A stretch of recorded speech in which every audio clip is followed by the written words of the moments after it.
we got another 5-star weekend in Knoxville, and this one is huge. We will start with the big man himself, the number one offensive tackle in America, David Sanders. He will be making his return to Knoxville.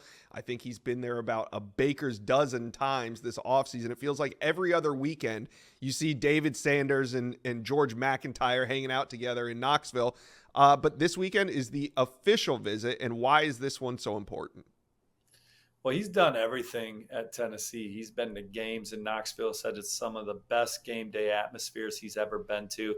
He went to the spring game. He's done a day in a life of a Tennessee football player where he shadowed a player and attended some classes. He's really gotten to know Coach Ellerby and that coaching staff. Interesting tidbit I picked up on Coach Ellerby from fellow five-star Josh Petty's official visit, which was midweek this week, and Tennessee is trying to make a move on Florida State and Ohio State and others there, is that Coach Ellerby's wife takes Tennessee offensive linemen out to dinner a couple of weeks just to make sure they're doing well. It's a major family feel at Tennessee from that coaching staff and the way they treat their players. And I know that's attractive to David Sanders and his family as well, as they look for a place for their son to be very comfortable. We know for sure that NIL will not be a hurdle at all for Tennessee Volunteers as they recruit David Sanders Jr. He's got some big trips coming up. He's got Alabama midweek, then Ohio State at the end. I still think Georgia, Tennessee, and Ohio State are the ones I'm watching the closest. Maybe I'm wrong. Maybe he'll end up at Clemson there and there. Nebraska, Alabama, South Carolina, the other finalists. But Tennessee certainly at or near the top coming into this fourth visit that I know of this calendar year to Tennessee, and it's an exciting time. All right, we got a pair of 5-star wide receivers that'll be on campus, Caleb Cunningham and Jamie French. And at certain times throughout the spring, felt like Tennessee was surging. Then at certain times, it felt like they were falling back. Who do you think heading into this weekend Tennessee has a better shot at landing, Caleb Cunningham or Jamie French? Well, I think that Caleb Cunningham's been so impressionable. He went to Auburn, named him the leader, then went to Ole Miss later in the week. Now it's up in the air if he goes to Big Cat Weekend or Juice Weekend, which is the same weekend in July at Ole Miss. He just had a fantastic official visit at Florida, gave it a 10.5 out of a 10. So he's really, these programs that are on his short list, he's super excited about. So now he comes into Tennessee. So we'll see where the Vols sit coming out. Jamie French is another that's been impressionable, right? Ohio State, one-time Alabama commit.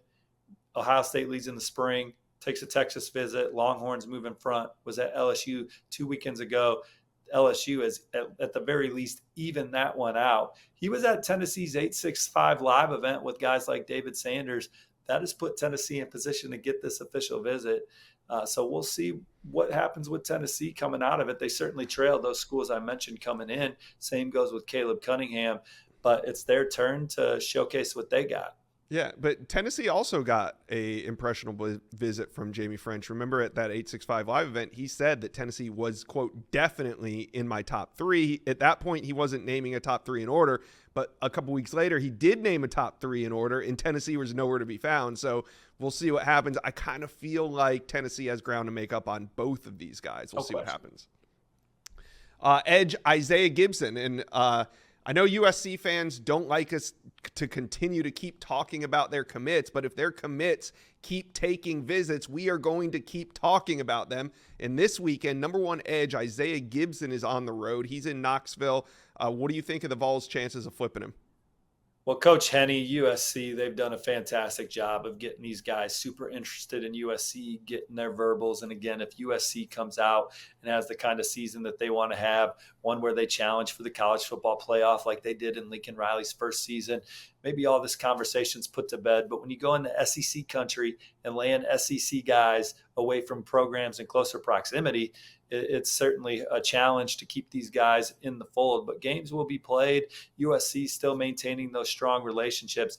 But I think Isaiah Gibson, I think he's going to be the hardest one for them to keep, more so than Julian Lewis, more so than Justice Terry, more so than Hilton Stubbs. There's a lot of Georgia buzz around him. Tennessee is an interesting one. They're the dark horse for Isaiah Gibson. Chad Simmons has written as much, our colleague, and I feel the same way.